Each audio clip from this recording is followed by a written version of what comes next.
نحمد و نصلی علی رسول الکریم اما بعد فاعوذ باللہ من الشیطان الرجیم بسم اللہ الرحمن الرحیم۔ بہت شکریہ تیمور صاحب، واقعتاً ہماری بہت عرصے بعد ملاقات ہوئی ہے، یہ ہمارے لیے بہانہ بن گیا ہے۔ بہت شکریہ آپ حضرات نے مجھے موقع دیا اس بندہ کو اس فورم پہ کچھ اپنی معروضات پیش کرنے کا۔ تو جیسا کہ آپ نے ارشاد فرمایا ہے، ہمارے پاس زیادہ وقت نہیں ہے، تو براہ راست ہم موضوع کی طرف آ جاتے ہیں۔ تو رمضان شریف کا مہینہ ہے اور قرآن شریف کی خصوصی نسبت ہے رمضان کے ساتھ، تو قرآن شریف کی ایک آیت کی تلاوت سے شروع کرتے ہیں۔ تو قرآن شریف میں سب سے پہلا جو ذکر آتا ہے روزے کا، سورۃ البقرہ میں ہے۔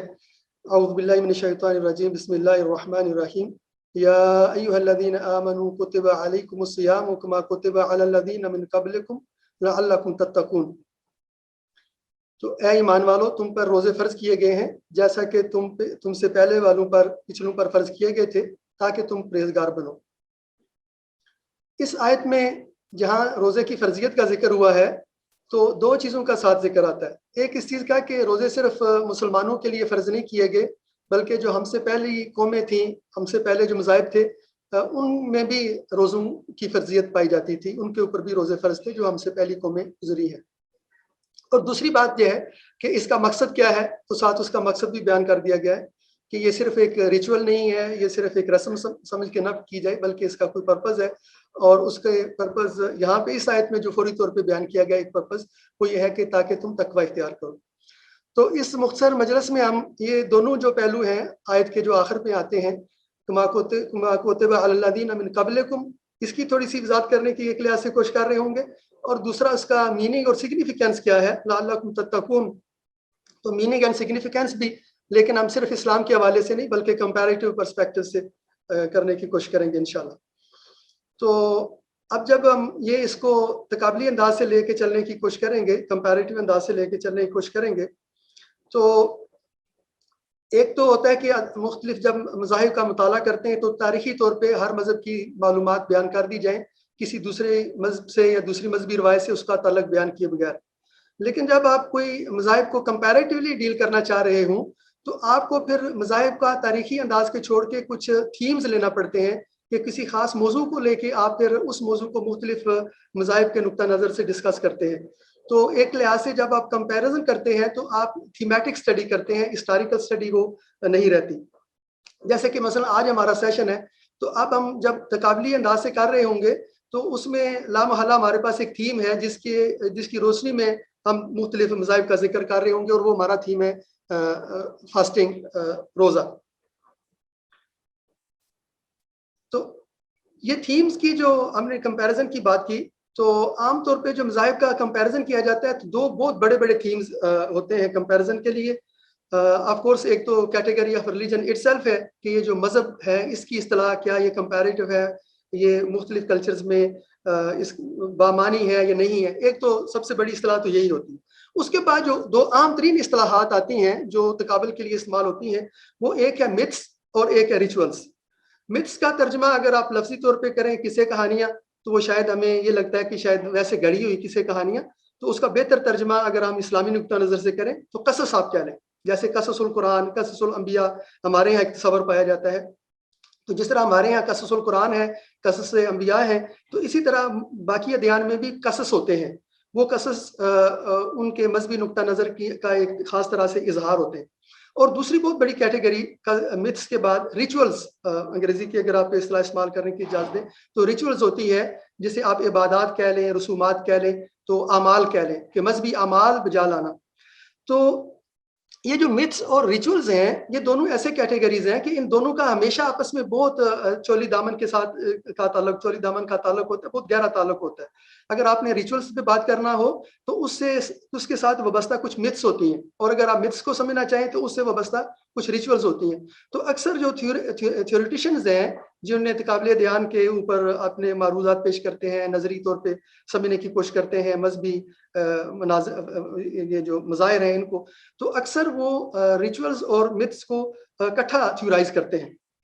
مثال کے طور پہ 2006 میں فوت ہونے والے ایک اسکالر ہیں کلفرڈ گیٹس، بنیادی طور پہ وہ اینتھروپولوجسٹ آف ریلیجن تھے، لیکن ریلیجس اسٹڈیز کے بھی اسکالر کے طور پہ مشہور ہیں۔ تو انہوں نے جو تھیورائز کیا ریچولز اور متس کے بارے میں، تو انہوں نے کہا کہ متس جو ہیں یہ کسی مذہب کے ورلڈ ویو کو ظاہر کرتی ہیں، اور ریچولز جو ہیں اس مذہب کے ایتھاس کو ظاہر کرتی ہیں، یعنی اس کا عملی طور پہ کیا کرنا چاہیے، یہ اس کا اظہار ریچولز میں ہوتا ہے، اور متس میں اظہار ہوتا ہے کہ اس مذہب کے ماننے والوں کا ورلڈ ویو کیا ہے، کائنات کے بارے میں نقطہ نظر کیا ہے۔ تو یہ دونوں باتیں جو ہیں ایک دوسرے کو سپورٹ کر رہی ہوتی ہیں، ورلڈ ویو ایتھاس کو سپورٹ کر رہا ہوتا ہے اور ایتھاس ورلڈ ویو کو سپورٹ کر رہا ہوتا ہے۔ تو چنانچہ اگر متس اور ریچولز میں سے بھی خاص طور پہ اگر ہم ریچولز کی بات کریں، عبادات کی، طقوس کی، رسوم کی بات کریں، تو اس کی بھی پھر بہت سی تقسیمات کی گئی ہیں۔ کچھ کو رائٹس آف پیسج کہتے ہیں، کچھ کو کس طرح مختلف طرح کی رائٹس ہوتی ہیں۔ ہم اس تفصیل میں نہیں جانا چاہتے، موضوع کی طرف ہم آنا چاہتے ہیں جلدی سے واپس، کیونکہ ہمارے پاس جو ہے تمہید کے لیے زیادہ وقت نہیں۔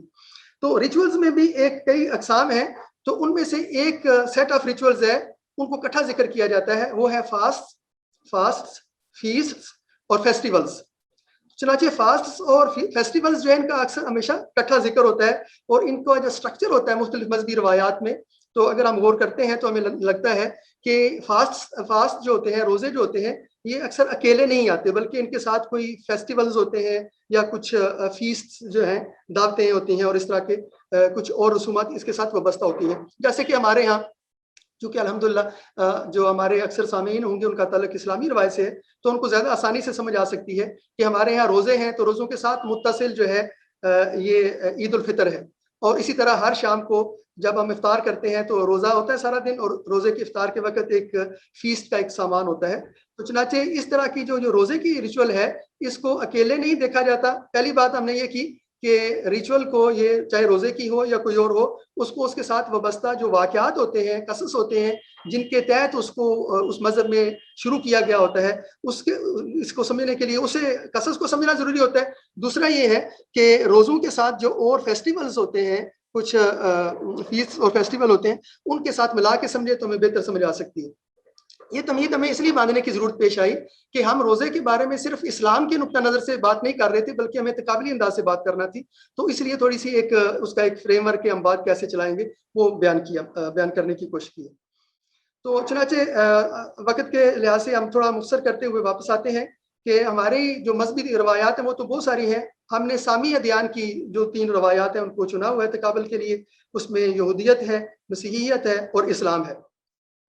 تو یہودیت سے شروع کرتے ہیں کہ یہودیت میں روزے کی کیا اہمیت ہے، اس کی کیا تعلیمات اس کے بارے میں پائی جاتی ہیں، کس طرح کی متس اس کے ساتھ، کس طرح کے قصص کے ساتھ یہ وابستہ ہے، یہ روزے کی جو ریچول ہے یا روزے کی جو عبادت ہے یہودی مذہب میں۔ تو یہودی مذہب میں عام طور پہ روزوں کو 2 بڑے حصوں میں، 2 بڑی اقسام میں تقسیم کیا جا سکتا ہے۔ ایک اجتماعی روزے ہیں اور دوسرے انفرادی روزے ہیں۔ اور اجتماعی روزے جو ہیں وہ بھی آگے مزید ان کو 2 قسم میں تقسیم کیے جا سکتے ہیں۔ ایک طرح کے وہ روزے ہیں جو جن کا ذکر بائبل میں آیا ہے، اور باقی کچھ ایسے اجتماعی روزے ہوتے ہیں جو بعد میں آنے والے ان کے جو رہبائی ہوتے ہیں، مذہبی رہنما ہوتے ہیں، اور ان کی جو کتابیں ہیں جیسے تالمود وغیرہ، ان کے اندر ان کا ذکر آتا ہے۔ عملاً آج کل ایسے روزے جو بعد میں رہبائیز نے یا تلمود وغیرہ میں بیان کیے گئے ہیں، عملاً ان پہ رکھے جانے کا رواج تقریباً مفقود ہو چکا ہے۔ اس لیے اس مزید تفصیل میں جائے بغیر ہم یہ کہہ سکتے ہیں کہ یہودیت میں روزوں کی 2 اقسام ہیں، ایک اجتماعی روزے اور دوسرے انفرادی روزے جو کوئی فرد ذاتی طور پہ رکھتا ہے۔ اجتماعی روزے جو جن کا بائبل کے اندر ذکر ملتا ہے تو وہ 6 ہیں یہودیت کے اندر۔ وہ 6 روزے ہیں، ان میں سے 2 روزے بہت مرکزی ہیں، ان کی زیادہ اہم ہے، اہمیت زیادہ ہے، وہ اہم ہے، اور باقی 4 اتنے زیادہ اہم نہیں ہیں۔ اور ان 2 میں سے بھی ایک روزہ بہت زیادہ مرکزی حیثیت رکھتا ہے، اور وہ دن جس دن وہ روزہ رکھا جاتا ہے وہ پورے یہودی کیلنڈر میں سب سے زیادہ مقدس دن ہوتا ہے، وہ ہوتا ہے یوم کپور۔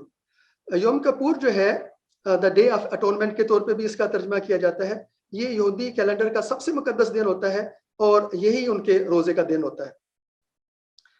یہ بنیادی طور پہ ان کے 7ویں، ان کے یہودی کیلنڈر کے 7ویں دن کا 7ویں مہینے کا 10واں دن ہوتا ہے، اور اس کا جو سیاق و سباق ہے کہ ہم نے جیسے ذکر کیا کہ اس کی ہر چیز کی کوئی جو ہے نا وہ پس منظر ہوتا ہے، تو پس منظر اس کا یہ ہے کہ حضرت موسیٰ علیہ السلام کو کوہ طور پہ جو تختیاں ملی تھیں، ہمارے یہاں جیسے تصور ہے نا نبی کریم صلی اللہ علیہ وسلم کو پہلی وحی غار حرا میں ملی تھی، تو حضرت موسیٰ علیہ السلام کو بھی جو قرآن شریف کے اندر بھی اس کا ذکر آتا ہے اور یہودی مذہبی روایت میں بھی اس کا ذکر موجود ہے.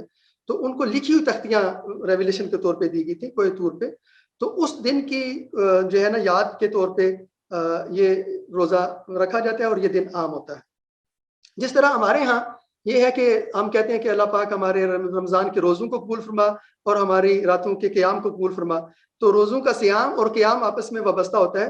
تو چنانچہ اس یوم کپور میں یہ اس ڈے آف اٹونمنٹ میں ان کا روزہ بھی اسی طرح ساتھ عبادت کے ساتھ بھی جو ہے ریلیٹڈ ہے. ان کے ہاں بھی خصوصی عبادات کی جاتی ہیں اور اسپیشل سروسز ہوتی ہیں سیناگگز میں. ان کی جو مذہبی معبد ہوتے ہیں ان میں اسپیشل عبادات بھی ہوتی ہیں, صرف روزہ نہیں رکھا جاتا.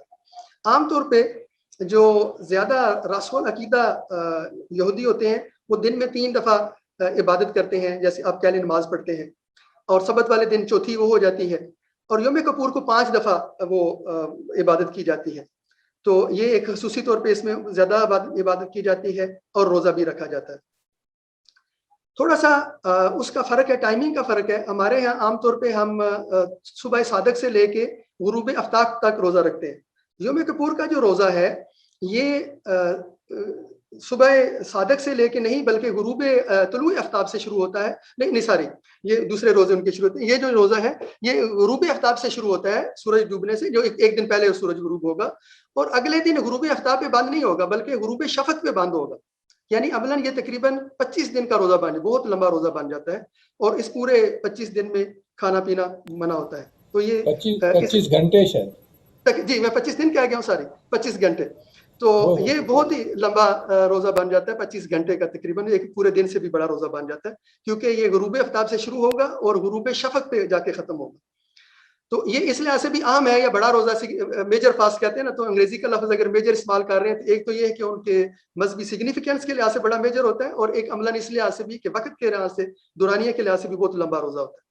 اسی طرح کا اہمیت کے لحاظ سے بھی اور دورانیہ کے لحاظ سے بھی دوسرا عام جو بڑا میجر فاسٹ ہے وہ ان کا تشا بآب روزہ ہوتا ہے. آب ان کا ایک 11واں مہینہ ہوتا ہے اور اس کی 9ویں تاریخ کو وہ روزہ رکھا جاتا ہے. جس طرح عربی زبان اور سامی جو عبرانی زبان ہے ان کے کلمات آپس میں ملتے ہوتے ہیں. عربی میں بھی تسا کہتے ہیں ہم, تو تشا غالباً ان کے ہاں یہ لفظ ہوتا ہوگا, مجھے عبرانی نہیں آتی.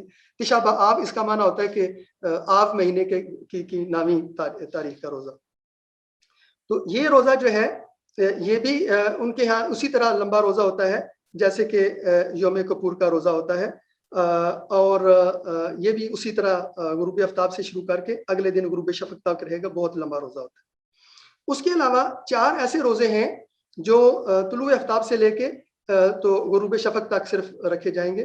وہ چھوٹے روزے ہوتے ہیں اور اہمیت کے لحاظ سے بھی عام طور پہ زیادہ ان کو عام طور پہ اہمیت بھی عملاً دی جاتی ہے, یعنی بہت کم لوگ روزہ رکھ رہے ہوتے ہیں. اگر ویسے عملی بات کی جائے تو آج کل جو ہے شاید یوم کپور کے علاوہ ڈے آف اٹونمنٹ کے علاوہ شاید ہی کوئی روزہ عملی طور پہ رکھا جاتا ہے. لیکن یہ روزہ ایسا ہے کہ یہ سیکولر جو یہودی ہوتے ہیں جو عام طور پہ اتنے دیندار نہیں ہوتے, متدین نہیں ہوتے, وہ بھی یہ روزہ رکھتے ہیں اور اس میں سیناگوگ پہ شاید سال میں 1 دفعہ چلے جاتے ہیں. تو ایک طرح سے ایک کلچرل آپ کہہ لیں ثقافتی اس کی اہمیت ہوتی ہے کہ ان کی اپنی جو یہودی آئیڈینٹی ہے, شناخت ہے, اس کو زندہ رکھنے کے لیے تو اس کو ریوائو کیا جا رہا ہوتا ہے, اس پہ عمل کیا جا رہا ہوتا ہے. تو یہ جو روزہ ہے ڈے آف اٹونمنٹ والا روزہ ہے, اس کا ذکر جو تورات ہے اس کے اندر آتا ہے. اس کی ایک میت یہ بھی ہے کیونکہ ہم جانتے ہیں کہ جو ہیبریو بائبل ہے تو اس کے بھی کئی حصے ہیں, 3 بڑے حصے ہیں, اور ان میں سے ایک حصہ تورات ہے. تو تورات میں صرف اس روزے کا ذکر آیا ہے. باقی جو 5 روزے ہیں جن کا ہم نے ذکر کیا اجتماعی روزے, ان کا ذکر تو جو ہیبریو بائبل ہے ان کی دوسری کتابوں میں, تورات کی بعد والی کتابوں میں آتا ہے, اس لیے ان کی اہمیت نسبتاً کم ہے. یہ سارے روزے مختلف واقعات کے ساتھ وابستہ ہیں. جیسے ہم نے شروع میں تمہید میں ذکر کیا کہ متس اور ریچولز کا آپس میں تعلق ہوتا ہے. یوم کپور کا ہم نے بتا دیا کہ حضرت موسیٰ علیہ السلام کو جو تختیاں الواح ملی تھیں ان کی جو ہے نا وہ سیلیبریشن, ان کی کمیموریشن کے لیے, ان کی یاد کے لیے, اس کے شکر کے لیے یہ اس واقعے سے اس کا تعلق ہے. اور یہ تشا بآب جو ہے, یہ جو بڑا روزہ ہے جس کا دوسرا بڑا روزہ ہے, اس کا تعلق 2 دفعہ یروشلم کی تباہی کے ساتھ ہے. اس کا ذکر بھی قرآن شریف میں بنی اسرائیل سورہ بنی اسرائیل میں آیا ہے اور یہ بہت مشہور ہے، یہودی تاریخ میں بہت ہی مشہور 2 واقعات ہیں کہ یروشلم جو ان کا بہت ہی مقدس شہر ہے، جس میں ان کا ہیکل سلیمانی بھی پایا جاتا ہے اور بہت مقدس ہے ان کے لیے. آپ یوں سمجھے جیسے مسلمانوں کے لیے مکہ مکرمہ اور کعبہ شریف کی اہمیت ہے، تو ان کے لیے یروشلم کی اس طرح اہمیت ہے. تو تاریخ میں 2 دفعہ اس کو تباہ کر دیا گیا. ایک دفعہ 786 یا 87 586 یا 87 قبل مسیح میں بخت نصر کے ہاتھوں اس کی تباہی ہوئی، اور دوسری دفعہ 70 عیسوی میں جو موجودہ کیلنڈر ہے اس میں اس کے 70ویں سال رومیوں کے ہاتھ اس کی تباہی ہوئی. تو 2 دفعہ یہ تباہی ہوئی، اور بائی چانس ایسا ہوا کہ دونوں دفعہ وہ ایک ہی یہودی کیلنڈر کے لحاظ سے وہ ایک ہی دن پڑتا تھا. تو ان دونوں دنوں کی یاد میں یا اس کے کہہ لیں سوگ میں یہ دوسرا بڑا روزہ رکھا جاتا ہے. اس کے علاوہ ایک اور روزہ ہے جو ایسٹا روزہ اس کو کہتے ہیں. تو وہ ان کی ایک کتاب ہے ہیبری بائبل میں ایسٹا، اس میں اس کا ذکر آتا ہے. بنیادی طور پہ جب پہلی تباہی ہوئی تھی یروشلم کی بخت نصر کے ہاتھوں، تو بخت نصر ان سارے مردوں کو اور سارے بنی اسرائیل کو غلام بنا کے وہ لے گیا تھا اپنے ساتھ. تو اس سے جب ان کو نجات ملی تھی تو اس کی خوشی میں وہ روزہ جو ہے اس کا تعلق اس کے ساتھ ہے. تو چنانچہ ہم نے دیکھا کہ جتنے بھی ان کے میجر فاسٹ ہیں ان کا تعلق کسی نہ کسی اہم ان کی تاریخ کے واقعے سے ہوتا ہے، کسی نہ کسی مذہبی قصے سے اس کا تعلق ہوتا ہے. یہ 2 اجتماعی روزے تھے. انفرادی طور پہ یہ ہوتا ہے کہ بعض اوقات، اور یہ ایسا فنکشن ہے، یہ ایسا پہلو ہے جو اسلام میں عام طور پہ نہیں پایا جاتا، غالباً عیسائیت میں بھی نہیں پایا جاتا جہاں تک بندہ کا علم ہے، کہ بعض اوقات کسی فوت شدہ کی برسی کے موقع پہ روزہ رکھا جاتا ہے، ایک مثلا انفرادی طور پہ، یا کوئی گناہ سرزاد ہو جائے تو اس کے کفارے کے طور پہ. یہ تو ہمارے ہاں بھی ہے کہ کوئی بھی گناہ انسان سے ہو جائے. ویسے کچھ تو گناہوں کے کفارے قرآن شریف کے اندر مذکور ہیں، کچھ ویسے بھی انسان سے کچھ غلطی ہو جائے تو بندہ اپنے لیے کوئی صدقہ کرنا یا روزہ رکھنا اپنے اوپر فرض کر کے تو کفارے کے طور پہ کر سکتا ہے.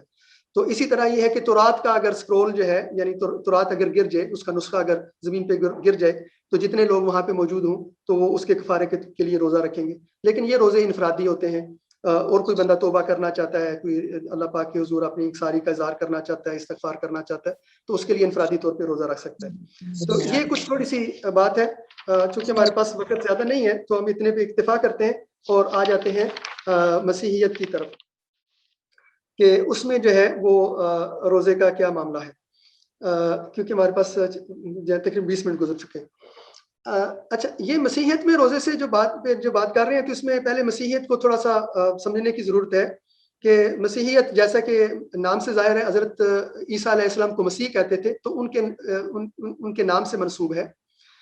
تو حضرت عیسیٰ علیہ السلام بنی اسرائیل میں پیدا ہوئے تھے، ہم جانتے ہیں وہ بنی اسرائیل کے ایک نبی تھے، اور وہ شروع میں جب ان نے اپنی تعلیمات کا اظہار شروع کیا تو اپنے آپ کو وہ یہ اس طرح پیش نہیں کیا کہ میں کوئی نیا دین لے کے آیا ہوں اور کوئی نئے دین کی ابتدا ہونے جا رہی ہے، ایسی بات نہیں تھی. یہ بڑی دلچسپ بات ہے اور بڑی عام بات ہے، اس کو مد نظر رکھنا ضروری ہے. اور ان کے زیادہ تر جو پیروکار تھے شروع میں وہ بھی سارے ظاہر ہے کہ وہ یہودی تھے، اور یہودی اپنے مذہبی رہنما کو ربائی کہا کرتے تھے. اسی نام سے وہ ان کے پیروکار ان کو پکارتے تھے، جس نام سے وہ دوسرے یہودی جو رہنما ہیں ان کے پیروکار پکارا کرتے تھے. تو اس لیے کوئی ان کی ابتدائی زندگی میں، ان کی ابتدائی جو مشنری زندگی ہے حضرت عیسیٰ علیہ السلام کی، اس میں مسیحیت کوئی علیحدہ دین نہیں تھا. تو اور یہ بھی نہیں ہے کہ انہوں نے کسی علیحدہ اپنی شریعت کا اعلان فرما دیا تھا، ایسے بھی نہیں کیا ہوا تھا. تو چنانچہ وہی تعلیمات اور وہی اعمال جو یہودی بجا لاتے تھے تو عام طور پہ ان کو پیروکار بھی زیادہ تر وہی اعمال بجا لایا کرتے تھے.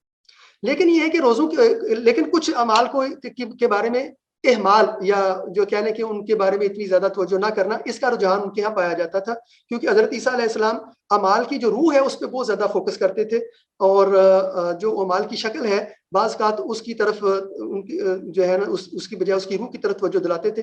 اس وجہ سے ان کے پیروکار بعض اوقات عملی طور پہ لگتا تھا کہ شاید اتنے زیادہ عبادات بجا لا نہیں رہے، ساری چیزیں پوری نہیں کر رہے شریعت کی.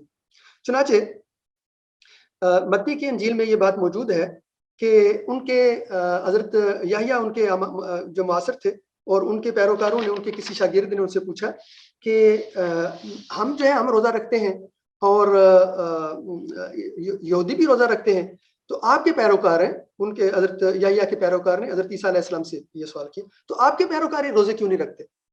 تو انہوں نے یہ کہا کہ یہ متی کا باب نمبر 9 ہے اور آیت نمبر 14 اور 15 ہے. اگر آپ اجازت دیں تو میں پڑھ کے سنا سکتا ہوں. پھر یحییٰ کے شاگرد اس کے پاس آئے، یعنی حضرت عیسیٰ علیہ السلام کے پاس آئے اور پوچھا آپ کے شاگرد روزہ کیوں نہیں رکھتے جبکہ ہم اور فریسی روزہ رکھتے ہیں؟ فریسی جو ہے وہ مذہبی رہنما جو ہوتے تھے، یہودی ان کو کہتے تھے۔ عیسیٰ نے جواب دیا شادی کے مہمان کس طرح ماتم کر سکتے ہیں جب تک دلہا ان کے درمیان ہے، لیکن ایک دن آئے گا جب دلہا ان سے لے لیا جائے گا، اس وقت وہ ضرور روزہ رکھیں گے۔ گویا کہ انہوں نے اپنے آپ کو اس شادی یعنی ساری مشنری کو ایک شادی کی تمثیل سے بیان کیا اور آپ نے آپ کو اس کا مہمان یا اس کا دلہا قرار دیا، اور نے کہا کہ ابھی تو میں موجود ہوں نا، تو روزہ ایک غم گساری کی علامت ہوتا ہے، جب میں چلا جاؤں گا پھر اس کے لیے رکھا کریں گے، ابھی اس کی طرف ان کی توجہ نہیں ہے۔ تو یہ انہوں نے ایک جواب دیا۔ اب یہ جو جواب تھا اس میں روزے کو انہوں نے منع نہیں کیا کہ آپ لوگ روزہ نہ رکھیں یا میرے پیروکار روزہ نہ رکھیں، لیکن یہ ہے کہ اس کی جو شکل ہے، اس کی جو شکلی اہمیت ہے یا رسمی اہمیت ہے، تو اس کو انڈورس بھی نہیں کیا کہ ضرور رکھا کریں، کیوں نہیں رکھتے، غفلت کر رہے ہیں، اس طرح بھی نہیں، ٹوکا بھی نہیں ہے زیادہ۔ تو اچھا، اسی طرح حضرت عیسیٰ علیہ السلام نے روزے کے مقصد کی طرف اشارہ کرتے ہوئے یہ دلچسپ بات ہے کہ روزے کی تعلیمات جو عہد نامہ جدید ہے، جو کرسچن بائبل ہے، عام طور پہ بائبل جب ہم کہتے ہیں تو کرسچن بائبل ہوتی ہے، تو ڈیفرینشیٹ کرنے کے لیے ہم ہیبریو بائبل کہہ رہے تھے، یہودیوں کی بائبل کو علیحدہ کرنے کے لیے۔ تو اس کا جو عہد نامہ جدید ہے، نیو ٹیسٹامنٹ ہے، تو اس میں 4 اناجیل ہیں اور ایک اناجیل جو میتھیو یا متی جسے اردو میں کہتے ہیں، تو اس میں روزوں کا ذکر آتا ہے۔ تو ابھی ہم جو اس کے 9 چیپٹر کی بات کر رہے تھے، تو اسی کے 6 چیپٹر میں کچھ آیات ہیں 16، 17، 18، ان میں روزے کا ذکر آتا ہے، اور اس میں حضرت عیسیٰ علیہ السلام روزے کا حقیقی مفہوم بیان کرنے کی کر رہے ہیں۔ وہ فرما رہے ہیں کہ روزہ رکھتے وقت ریاکاروں کی طرح منہ لٹکائے نہ پھرو، یعنی ریاکاری کرتے ہوئے اپنا منہ ایسے لٹکائے ہوئے نہ پھرو، کیونکہ وہ ایسا روپ برتے ہیں تاکہ لوگوں کو معلوم ہو جائے کہ وہ روزہ سے ہیں، یعنی ریاکار لوگ جو ہیں وہ ایسا روپ اس لیے برتے ہیں تاکہ لوگوں کو پتہ چلے کہ انہوں نے روزہ رکھا ہوا۔ میں تم کو سچ بتاتا ہوں جتنا اجر انہیں ملنا تھا انہیں مل چکا۔ یعنی یہ تو ویسے اسلام میں بھی ہے کہ ایک بڑی مشہور حدیث ہے کہ پہلے 3 لوگ جن کو جہنم میں ڈالا جائے گا تو ریاکار ہوں گے، اور انہیں کہا جائے گا کہ تم نے جو چاہا تھا وہ تمہیں مل گیا، تمہیں تعریف چاہیے تھی، واہ چاہیے تھی، وہ تو تمہیں مل چکی۔ تو وہی بات ہے یہاں پہ بھی ہو رہی ہے۔ اور ایسا مت کرنا بلکہ روزہ کے وقت اپنے بالوں میں تیل ڈال اور اپنا منہ دھو، یعنی آپ جو ہے وہ آرام سے رہیں اور بن ٹھن کے رہیں، کوئی پتہ نہیں چلنا چاہیے۔ وہ ضروری نہیں ہے کہ آپ کے منہ سے اور آپ کے حلیے سے ظاہر ہو رہا کہ آپ نے روزہ رکھا ہوا ہے۔ پھر لوگوں کو معلوم نہیں ہوگا کہ تو روزہ سے ہے، بلکہ صرف تیرے باپ کو جو پوشیدگی میں ہے، اور تیرا باپ جو پوشیدہ باتیں دیکھتا ہے تجھے اس کا معاوضہ دے گا۔ یہ یہاں پہ خیال رکھنا چاہیے کہ مسیحیت میں جو خدا کے لیے استعارہ استعمال کیا جاتا ہے، باپ کا استعمال کیا جاتا ہے، تو یعنی خدا کی طرف اشارہ کیا جا رہا ہے کہ اللہ تعالیٰ جو کچھ خود بھی پوشیدہ ہے اور پوشیدہ چیزوں کو جانتے ہیں، تو وہ انہیں معلوم ہوگا کہ تم نے روزہ رکھا ہوا اور وہ تمہیں اس کا اجر عطا کریں گے۔ تو گویا اس میں ان آیات کے مجموعے میں متی ہی کی انجیل میں حضرت عیسیٰ علیہ السلام اپنے پیروکاروں کو ریاکاری سے منع کر رہے ہیں۔ اچھا، اب نا یہ تو تھوڑی سی انہیں اس کی ہم نے تمہید بیان کی کہ حضرت عیسیٰ علیہ السلام کی زندگی میں ان کے پیروکار اتنا زیادہ روزہ نہیں رکھتے، اور یہی حال جو ہے شروع میں جو ابتدائی زمانے کی مسیحیت ہے اس میں بھی تھا۔ ابتدائی زمانے کی جو مسیحیت ہے اس میں 2 طرح کے پیروکار تھے مسیحیت کے۔ کچھ پیروکار ایسے تھے جو یہودی جن کا پس منظر تھا، جیسے کہ ہم عرض کیا نا کہ حضرت عیسیٰ علیہ السلام تو خود یہودی بنی اسرائیل میں پیدا ہوئے تھے، تو بنی اسرائیل کا پس منظر رکھنے والے مسیحی تھے، اور کچھ ایسے تھے جو امی مسیحی تھے، یعنی دوسری اقوام سے جو لوگ یا قوموں سے مسیحی ہوئے ہیں تو وہ ہیں۔ تو عام طور پہ جو دوسری اقوام سے خاص مسیحی ہونے والے جو لوگ ہیں، خاص طور پہ ان کے ہاں روزہ رکھنے کا شروع میں کوئی خاص رواج نہیں پایا جاتا، لیکن جو یہودی مسیحی تھے ان کے ہاں یہ رواج کسی حد تک موجود تھا، کیونکہ وہ پہلے سے یہودیت کے اندر چونکہ وہ رواج موجود تھا اور وہ کسی حد تک روزہ رکھتے تھے، تو یہ بات ان کے ہاں پائی جاتی تھی اور یہ بات ان کے ہاں جاری تھی۔ لیکن اس کی کوئی خاص شکل شروع میں مسیحیت میں نظر نہیں آتی، ابھی تک خاص شکل اس میں نظر نہیں آتی۔ جس طرح ہمیں واضح طور پہ یہودیت میں یا اسلام میں نظر آتی ہے، اتنے وضوح کے ساتھ، اتنی وضاحت کے ساتھ مسیحیت میں روزے کا نظام نہیں ہے۔ ایک کتابیں شروع میں کتابیں یہ جو ہماری موجود ہیں نا بائبل میں، تو یہ ساری کتابیں شروع سے ان کے اوپر اتفاق نہیں تھا۔ تقریباً 3-4 صدی، بلکہ 4 صدی مسیحی جو ہے، عیسوی جو ہے، اس میں جا کے یہ کینونیکل جو گوسپلز ہیں اور یہ ساری کینونائزیشن ہوئی، جس میں مختلف کتابوں کا بائبل کے لیے انتخاب کیا گیا تھا۔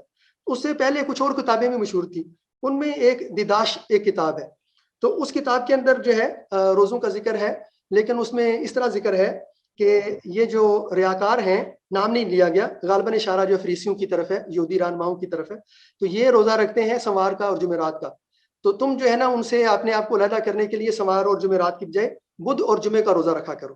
تو اس کے اندر یہ بات موجود ہے. یہ ایک نان کینونیکل ایک بک ہے، اس کے اندر موجود ہے. یہ نان کینونیکل بکس اگرچہ وہ اس کا حصہ نہیں ہے بائبل کا، لیکن پھر بھی ان کی اہمیت ہوتی ہے، خاص طور پہ اگر ہم جو ہے اس طرح کی کسی رسم کا یا کسی تصور کا اس کی تاریخ اور اس کا پس منظر سمجھنے کی کوشش کر رہے ہوں تو اس کے لیے ہمارے لیے مفید ہوتی ہے. تو چنانچہ یہ جس طرح اسلام میں ہے سوار کو روزہ رکھنا، یہ انفرادی روزہ اگر کسی نے رکھنا، اور جمعرات کا روزہ رکھنا مسنون ہے. یہودیت میں بھی یہی دو دن ہے، سوار کا اور جمعرات کا، لیکن اس سے اپنے آپ کو علیحدہ کرنے کے لیے، کیونکہ یہ وہ زمانہ تھا جب مسیحیت اپنے آپ کو ایک علیحدہ دین کے طور پہ اپنے آپ کو اسٹیبلش کر رہی تھی، تو اس سے علیحدہ کرنے کے لیے انہوں نے پھر اپنے آپ یہ تعلیم دی اپنے پیروکاروں کو کہ آپ لوگ بدھوار کو اور جمعہ کا روزہ رکھا کریں، بجائے اس کے کہ آپ سوار کو اور جمعرات کا رکھا کریں. اور جمعے کا انتخاب بھی اس لیے کیا گیا خاص طور پہ کیونکہ حضرت عیسیٰ علیہ السلام کو ان کے عقیدے کے مطابق جو سولی دی گئی تو وہ جمعے کا دن تھا. تو انہوں نے کہا کہ چونکہ ان کو جمعے کو سولی دی گئی تھی تو اس لیے جمعے کو روزہ رکھا کرو. اچھا، یہ جو جمعے کے روزے کا تصور ہے انفرادی روزے کا عیسائیت کے اندر، مسیحیت کے اندر، یہ اب بھی موجود ہے.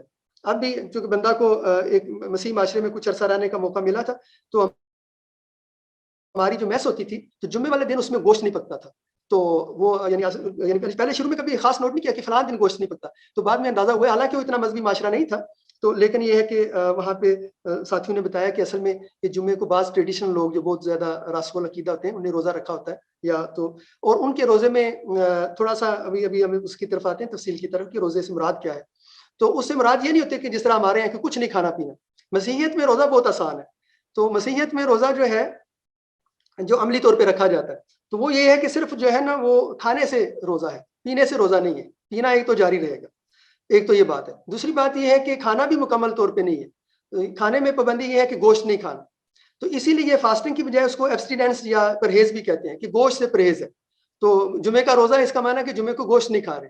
تو اور دوسرا کھانا جو ہے وہ صرف ایک کھانا دوپہر کا جو لنچ ہوتا ہے، ایک جو فل میل ہے وہ ایک لیا جائے گا، اس کے علاوہ فل میل نہیں لیا جائے گا. کوئی تھوڑا بہت ہلکا پھلکا سنیک یا اس طرح 2 دفعہ وہ بھی لے سکتے ہیں عملاً جو ہے نا. ابھی آج کل جو روزہ رکھ رہے ہیں عملی طور پہ، یہ ویٹیکان لٹرجیکل ریفارمز ہوئی ہیں، جدید چرچ نے کچھ اپنی رسومات کو جو ہے نا ان کو ریفارم کیا، اس میں کچھ تبدیلیاں کی، تو اس میں بہت ساری سہولتیں پیدا کر دی. تو پہلے اگر تھوڑی بہت سختی تھی بھی تو اب بالکل ہی اس کو فلیٹ کر دیا، بہت ہی نرم سے کر دیا کہ عملاً روزہ صرف یہ ہے کہ آپ نے جو ہے نا صرف ایک فل میل کھانا ہے، دوپہر کا لنچ کرنا ہے، اس کے علاوہ 2 چھوٹے ایسے کھانے کھا سکتے ہیں کہ دونوں کو ملا کے ایک بڑا کھانا نہ، ایک بڑے کھانے سے زیادہ نہ بنتا ہو. تو یہ بھی کوئی ایسی بات نہیں ہے. اور پھر پانی بھی پیتے رہنا ہے. تو ہمارے روزے الحمدللہ 20 وقت بھی ہم روزے سے ہیں، تو اس کے لحاظ سے ہمیں لگتا ہے پھر تو یہ روزہ مطلب ہے کہ اس کو روزہ کیا کہہ رہے ہیں آپ نا. تو اور یہ کہ گوشت نہیں کھانا، چلیں گوشت بھی نہیں کھاتے. تو اور جمعے کو عام طور پہ کوئی بھی جمعہ ہو تو عام طور پہ، یعنی میں نے عرض کیا نا کہ اتنا مذہبی معاشرہ نہیں تھا، لیکن اس کے باوجود میس میں مثلا وہ اکثر یہ تھا کہ جمعے کو گوشت نہیں ہوتا، گوشت والی ڈش سے پرہیز ہوتا تھا. تو یہ چیز پائی جاتی تھی. اچھا، تو یہ گریجولی جو ہے نا شروع میں تو روزہ یعنی عرض کیا کہ بہت ہی نا، چونکہ خود مسیحیت کی شناخت اتنی زیادہ بہت علیحدہ دین کے طور پہ آہستہ آہستہ واضح ہوئی، تو اس لیے روزے کی ریچول جو ہے شروع میں اتنی واضح نہیں تھی. بعد میں آہستہ آہستہ تھوڑی سی اس کی ایک فارم بنتی چلی گئی اور ریچول کے طور پہ اسٹیبلش ہوئی. اور اس کو بھی بعد میں لیٹر جدید زمانے میں چونکہ اب لوگ اتنے مذہبی نہیں رہے، اس کو بھی بہت نرم کر دیا گیا. لیکن جس چیز کو نرم کیا گیا وہ کیا تھی؟ تو 2 بڑے جو ہے نا وہ فاسٹ کے جو ہے نا وہ پیریڈز ہیں. ایک لینٹ کا پیریڈ ہے اور ایک ایڈونٹ کا پیریڈ ہے. لینٹ کے پیریڈ سے کیا مراد ہے؟ لینٹ کے پیریڈ سے مراد یہ ہے کہ حضرت عیسیٰ علیہ السلام جو وائلڈرنیس میں 40 دن آتا ہے، ان کے بارے میں ایک عرض کیا تھا نا کہ قصص ہوتا ہے. تو ان کو یہ ہے کہ ان کو اپنی جو خاص ملنی تھی جو تعلیمات اور خاص جو ان کو ملنی تھی بلیسنگز، اس سے پہلے 40 دن تک وہ وائلڈرنیس میں یا جنگل میں چلے گئے تھے اور وہاں پہ وہ بھوکے رہے. تو چنانچہ اس بات کا بھی ذکر جو ہے وہ متی ہی کی انجیل میں آتا ہے، اس کے 4 باب میں ہے. تب روح یسوع کو جنگل میں شیطان سے آزمانے کے لیے لے گئی. یسوع نے 40 دن اور 40 رات کچھ نہ کھایا، تب اسے بہت بھوک لگی. تو یہاں پہ جو ذکر آتا ہے یہ کہ انہیں 40 دن کچھ نہ کھایا اور ان کو بھوک لگی. یہ 2 باتیں کہ کچھ کھایا نہیں یہ ذکر آیا، پینے کا ذکر نہیں آ رہا، نہ پینے کا ذکر نہیں آیا، اور صرف بھوک کا ذکر آ رہا ہے، پیاس کا ذکر نہیں آ رہا. تو اس سے بھی یہ ابھی ہم نے پہلے ذکر کیا نا کہ مسیحی روزے میں صرف کھانے سے رکنا ہوتا ہے، پینے سے رکنا اس میں نہیں ہے.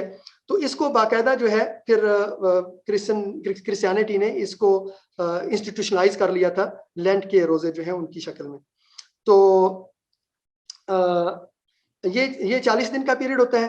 اس کے علاوہ جو ایڈونٹ کا پیریڈ ہے اور اس کا تعلق جو ہے حضرت عیسیٰ علیہ السلام کی بعد میں جو کروسیفیکیشن ہے یا ان کی جو ان کو صلیب دیا جانا ہے اور صلیب دیے جانے کے بعد ان کا دوبارہ مر کے جی اٹھنا ہے، اس کے ساتھ اس کا تعلق ہے. اس مر کے جی اٹھنے کی خوشی میں ایک روزہ پہلے رکھا جاتا تھا، بعد میں اس کو بڑھا کے 40 دن تک کر لیا گیا اور اس پورے پیریڈ کو لینٹ کا جو ہے نا پیریڈ کہتے تھے. آج کل عملاً جو ہے نا وہ بہت ہی کم لوگ اس طرح کے 40 روزے رکھ رہے ہوں گے مسیح. ہمارے جیسے مشرقی معاشروں میں رکھ رہے ہوں تو مجھے معلوم نہیں ہے، مغربی معاشروں میں بہت کم، جو جہاں پہ مسیحیت آج کل زیادہ اکثریت میں، بہت ہی کم لوگ شاید عملاً اس طرح کے پورے 40 دن کے روزے رکھ رہے ہیں. دوسرا جو ہے نا ایڈونٹ کا ایک پیریڈ ہے، لمبا پیریڈ ہے، وہ کرسمس سے پہلے ہوتا ہے. وہ بھی 40 سے کم دن بنتے ہیں. اصل میں جو کرسمس سے پہلا جو چوتھا سنڈے ہوتا ہے، یعنی 4 سنڈے پہلے جو چوتھا اس سے پہلے آنے والا سنڈے ہوگا، اس سے شروع کر کے وہ پیریڈ شروع ہو جاتا ہے. وہ دن پورے نہیں بنیں گے اور جا کے 25 یعنی نا وہ 24 دسمبر تک یہ ختم ہو جاتا ہے. اس کو ایڈونٹ کا پیریڈ کہتے ہیں. تو ان پیریڈز کے ان 2 جو وقفے ہیں ان کے روزے رکھے جائیں گے. اور روزے رکھنے سے مراد جو ہے میں نے عرض کر دیا کہ اس میں صرف عام طور پہ کھانے سے پرہیز پایا جاتا ہے. اگرچہ اصولی طور پہ کھانے اور پینے دونوں سے پرہیز کا ذکر موجود تھا، اور وہ سینٹ پال جو ہے، جو جدید کرسچینٹی کی ایکچوئل بانی جنہیں کہنا چاہیے، جو پہلے یہودی تھے بعد میں مسیحی ہو گئے اور جدید مسیحیت کی ساخت پرداخت میں اور اس کی تشکیل میں ان کا بڑا کردار ہے. تو ان سے منسوب ایک سفر ہے عہد نامہ جدید میں، اعمال، اس کے نامے باب کی 9ویں آیت میں اس کا ذکر آتا ہے کہ سینٹ پال نے 3 دن کچھ نہ کھایا نہ کچھ پیا. تو ان کے اس کمیموریشن میں بعض اوقات عملاً جو ہے نا یا اصولی طور پہ یہ تعلیم موجود رہی ہے مسیحیت میں کہ نہ کھانے اور نہ پینے والا بھی روزہ ہو سکتا ہے، لیکن عملاً جو ہے نا یہ کوئی ایسے باقاعدہ اس کی کوئی عملی شکل موجود نہیں رہی.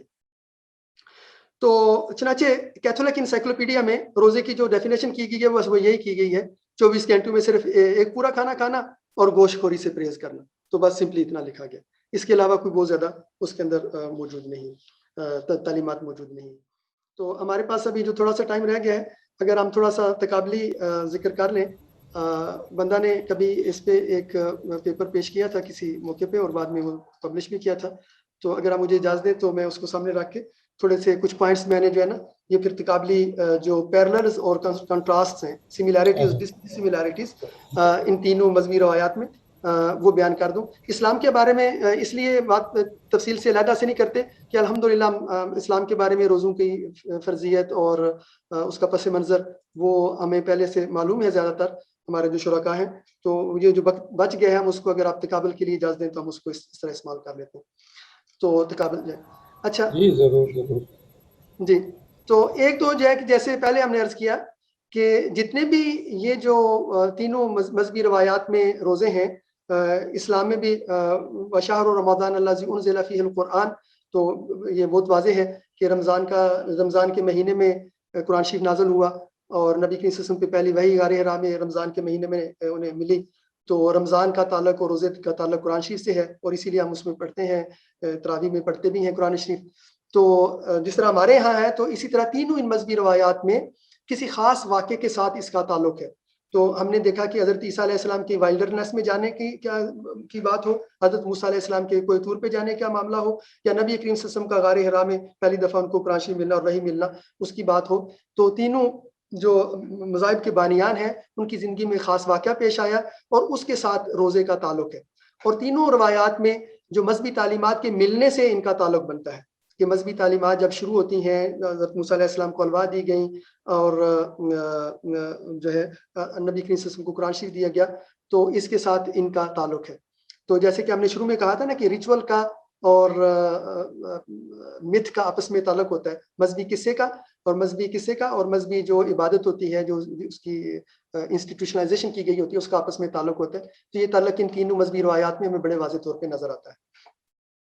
اچھا، اسی طرح ایک تقابل یہ بنتا ہے کہ وہ پہلے بھی ذکر ہو گیا، دوبارہ اس کا ذکر کر دیتے ہیں کہ اسٹرکچرلی اگر دیکھا جائے تو یہودیت میں اور اسلام میں روزے کی مماثلت زیادہ ہے بنسبت ان دونوں مذہبی روایات کے یہودی روایت سے، مسیحی روایت سے. مسیحی روایت میں روزے کی جو انسٹیٹیوشنلائزیشن ہے وہ تھوڑی سی مختلف ہے.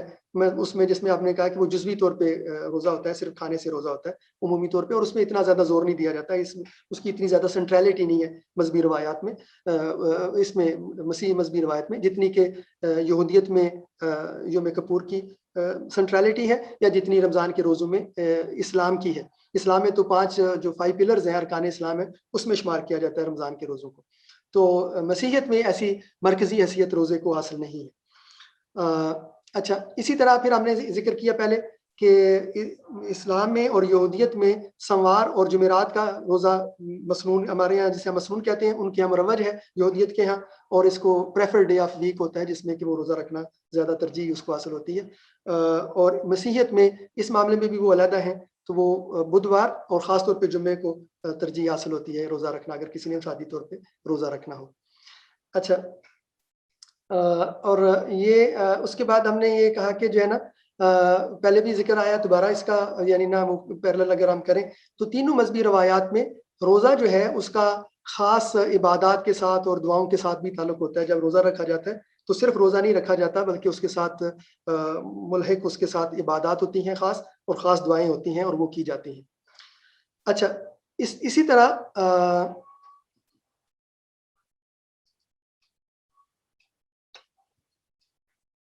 روزے رکھنے کا جو انداز ہے اس کا ذکر بھی ہم نے کیا کہ کس طرح جو ہے ان کی ٹائمنگز ڈیفرنٹ ہیں، ان کا سٹرکچر ڈیفرنٹ ہے، کسی حد تک مشابہ ہے اگین اسلام اور مسیحی یہودیت کے روزے کا انداز، کہ اس میں ایک خاص وقت سے لے کے خاص وقت تک جو ہے وہ کچھ نہیں کھایا پیا جاتا. لیکن مسیحیت کا معاملہ جو ہے ڈیفرنٹ ہے، اس میں ایک تو پیا جاتا ہے، اور دوسرا یہ ہے کہ اس میں کوئی خاص بہت فکس تعلیمات نہیں ہے کہ فلاں وقت شروع کر کے فلاں وقت ایک دم سے آپ نے ختم کر دینا. اس طرح کوئی بہت زیادہ فکس کر کے اس کی انسٹیٹیوشنلائزیشن نہیں کی گئی مسیحیت کے اندر. تو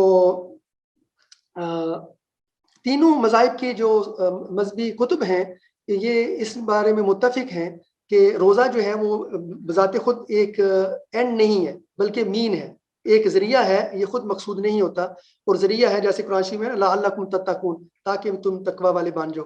اور جیسے کہ حضرت عیسیٰ علیہ السلام کے بیان کے اور ان کے فرمان کے حوالے سے ہم نے ذکر کیا کہ یہ ریاکاری کرتے ہوئے نہ کرو. اور اسی طرح کی تعلیمات جو ہیں وہ یہودیت کے اندر بھی پائی جاتی ہیں. مثال کے طور پہ ایک صفر ہے یسایا، ازایا اسے کہتے ہیں، تو اس کے باب نمبر 58 میں وہ ذکر ہے کہ اگر آپ اجازت دیں تو میں پڑھ دیتا ہوں. وہ شکایت کرتے ہیں جب ہم روزہ رکھتے ہیں تو توجہ کیوں نہیں دیتا، یعنی اللہ تعالیٰ توجہ کی نہیں، خدا توجہ کی نہیں دیتا. جب ہم اپنے آپ کو خاک سار بنا کر انکساری کا اظہار کرتے ہیں تو دھیان کیوں نہیں دیتا. سنو، روزہ رکھتے وقت تم اپنا کاروبار معمول کے مطابق چلا کر اپنے مزدوروں کو دبائے رکھتے ہو. نہ صرف یہ بلکہ تم روزہ رکھنے کے ساتھ ساتھ جھگڑتے اور لڑتے بھی ہو. تم ایک دوسرے کو شرارت کے مکے بھی مارتے ہو، مارنے سے بھی نہیں چوکتے. یہ کیسی بات ہے؟ اگر تم یوں روزہ رکھو تو اس کی توقع نہیں کر سکتے کہ تمہاری بات آسمان تک پہنچے. یہ بات آگے اور چلتی ہے. تو یہ یعنی واضح ہے کہ اب یہ جو صفر ہے یسایا، یہ اولڈ ٹیسٹامنٹ کا ہے اور یہودی اس کو مقدس مانتے ہیں. تو آپ کہہ لیں کہ آپ ہیبریو بائبل کا جو ہے نا یہ اس کا صفر ہے. تو ہم نے پہلے جو ہے نا حضرت عیسیٰ علیہ السلام کے فرمان کے حوالے سے بھی ذکر کیا ہے. قرآن شریف میں لعلکم تتقون کا شروع میں ہی تلاوت سے ذکر شروع کیا تھا. اور اس صفر کے حوالے سے ہم کہہ سکتے ہیں کہ یہودیت کے اندر بھی پایا جاتا ہے. تو تینوں مذاہب کے جو اسکرپچرز ہیں، جو مقدس کتب ہیں، وہ اس بات پر بہت زور دیتی ہیں کہ روزہ بذات خود مقصد نہیں ہوتا بلکہ کسی مقصد کو لے جانے کے لیے ایک طریقہ ہوتا ہے. تو وہ طریقہ اس میں کافی آگے جو ہے نا چیزیں ہیں. مثال کے طور پہ اپنی انکساری کا اظہار کرنا، توبہ کرنا، رب کے حضور گڑ گڑانا، کسی تاریخی واقعے کو یاد کرنا. مسیحیت میں اس میں خاص طور پہ یہودیت میں بعض اوقات افسوس کا اظہار کرنا. ہمارے یہاں ایسا نہیں ہے اسلام میں کہ افسوس کے اظہار کے لیے روزہ رکھا جائے، لیکن اس معاملے میں یہودیت ہم سے مختلف ہے کہ اس میں افسوس کے اظہار کے لیے چاہے وہ تاریخی واقعات ان کے تاریخ میں جائے ہیں، جیسے کہ وہ ڈسٹرکشن آف دا ٹیمپل ہے، اس طرح کے واقعات ان کی تاریخ میں آئے، تو ان کی برسی کے لیے ان کے سوگ کے لیے، یا اگر کوئی بندہ فوت ہو گیا تو اس کی برسی کے موقع پہ، جیسے کہ ہم نے پہلے ذکر کیا تھا، تو اس کے افسوس کے اظہار کے لیے روزہ رکھنا. تو اس طرح مختلف مقاصد کے لیے جو ہے وہ روزہ رکھا جاتا ہے. اگر ہم خاص اسلام کی بات کریں مقاصد کے لحاظ سے، تو امام غزالی نے اس حوالے سے روزے کو 3 حصوں میں تقسیم کیا ہے. تو وہ کہتے ہیں کہ ایک عام عوام کا روزہ ہوتا ہے، ایک خواص کا ہوتا ہے، اور ایک اخص الخواص کا روزہ ہوتا ہے. تو عام عوام کا روزہ ہوتا ہے کہ وہ صرف کھانے اور پینے سے رکنا ہوتا ہے. جو خواص کا روزہ ہوتا ہے وہ گناہوں سے رکنا ہوتا ہے. اور جو اخص الخواص کا ہوتا ہے تو وہ اپنے دل کو ماس وا سے پاک کرنا، اپنے دل کو پاک کر لینا، ہر چیز سے بچا لینا ہوتا ہے. گویا کہ کہہ لیں کہ اپنے دل کو ماس وا سے پاک کر کے بچا لینا، یہ روزہ ہوتا ہے.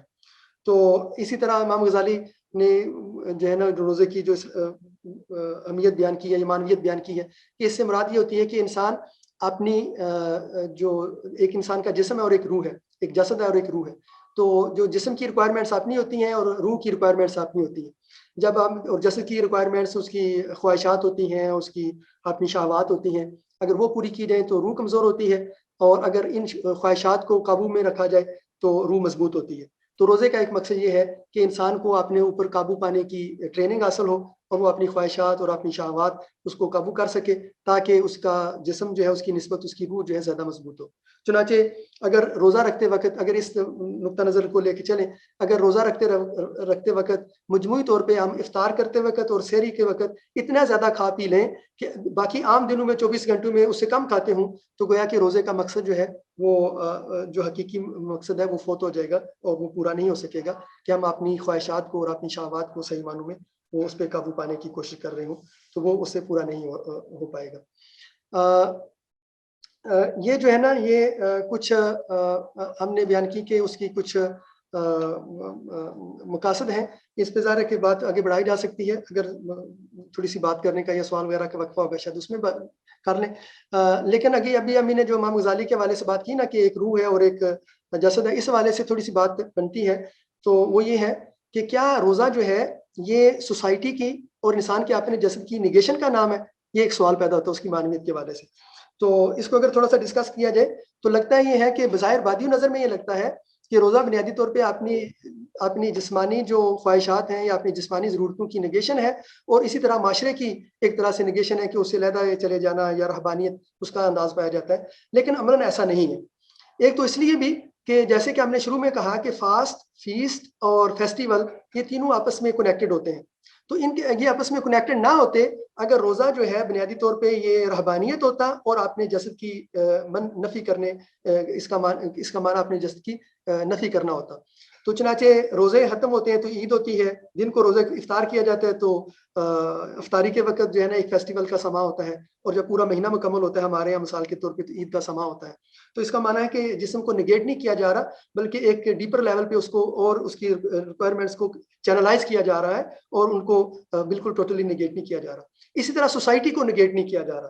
سوسائٹی کو نگیٹ نہ کرنے کی دلیل کیا ہے کہ ان تینوں مذہبی روایات میں، ہر مذہبی روایت میں جب مذہبی یہ روزوں کا سیزن ختم ہوتا ہے تو اس کے بعد ایک فیسٹیول آتا ہے.